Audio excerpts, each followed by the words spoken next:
بسم اللہ الرحمن الرحیم۔ السلام علیکم ورحمۃ اللہ وبرکاتہ۔ سردی بہت ہے مگر فائدے بھی بہت ہیں۔ سردیوں میں کم وقت میں زیادہ ثواب کمانا زیادہ آسان ہو جاتا ہے۔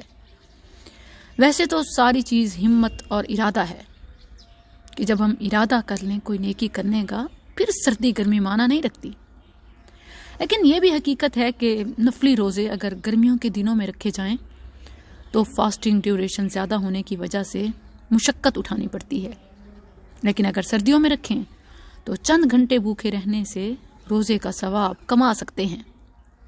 اسی لیے سلف صالحین سردیوں کی آمد پر خوش ہو جاتے اور موسم سرما کو موسم عبادت قرار دیتے۔ رات کو اگر جلد سو جائیں سردیوں میں تو راتیں لمبی ہونے کی وجہ سے تہجد تک کافی نیند پوری ہو چکی ہوتی ہے اور اپنے رب سے سرگوشیاں کرنے کا وقت مل جاتا ہے۔ اسی طرح دن چھوٹے ہونے کی وجہ سے روزے رکھنا بھی آسان ہوتا ہے۔ مزید یہ کہ موسم ٹھنڈا ہونے کی وجہ سے بھوک پیاس کا احساس بھی کم ہوتا ہے۔ پھر سخت سردی میں وضو یا غسل طہارت کرنا انتہائی اجر و ثواب والا، گناہوں سے پاک کرنے والا اور سرحدوں پر اللہ کے لیے پہرا دینے کے برابر ثواب ہے۔ جی ہاں، کیا آپ سوچ سکتے ہیں ہماری تو یوتھ بھی اس سے بہت پیچھے ہے اور کبھی سوچا تک نہیں ہے کہ اللہ کے دین کی خدمت اور حفاظت کے لیے دشمن کے بارڈر پر ایک رات جاگ کر سخت سردی میں پہرا دیا جائے۔ کجا یہ کہ ہم عورتیں بھی یہ ثواب حاصل کر سکتی ہیں کہ جو غسل طہارت کرنا ہے پانی سے نہیں ڈرنا کہ اللہ کا حکم ہے، وضو کرنا ہے کوئی بات نہیں، ثواب زیادہ ہے تو اور خوشی کی بات ہے۔ اور کتنا ثواب ہے؟ گناہوں سے پاک ہو جائیں گے۔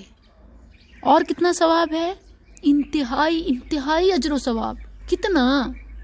اتنا جتنا کہ کوئی ٹھنڈی رات میں بارڈر پر رب کے دین کی حفاظت اور سربلندی کے لیے پہرا دے تو جتنا اسے اجر ملتا ہے اتنا سردی میں وضو کرنے والے کو۔ اللہ اکبر۔ صحیح مسلم کتاب الطہارہ میں ابو ہریرہ رضی اللہ عنہ سے مروی ہے ان رسول اللہ صلی اللہ علیہ وسلم قال الا ادلکم على ما يمحو اللہ به الخطایا ويرفع به الدرجات۔ رسول اللہ صلی اللہ علیہ وسلم نے فرمایا، کیا میں تمہیں ایسے عمل نہ بتاؤں جن سے اللہ گناہوں کو مٹاتا اور درجات کو بلند کرتا ہے؟ لوگوں نے عرض کیا، اللہ کے رسول کیوں نہیں، آپ ضرور بتائیں۔ آپ صلی اللہ علیہ وسلم نے فرمایا، ناگواری کے باوجود مکمل وضو کرنا، یعنی سخت سردی میں آزاد ہونا، مسجدوں کی طرف چل کر جانا، نماز کے بعد نماز کا انتظار کرنا، گویا اسلامی سرحدوں کی حفاظت کرنا ہے۔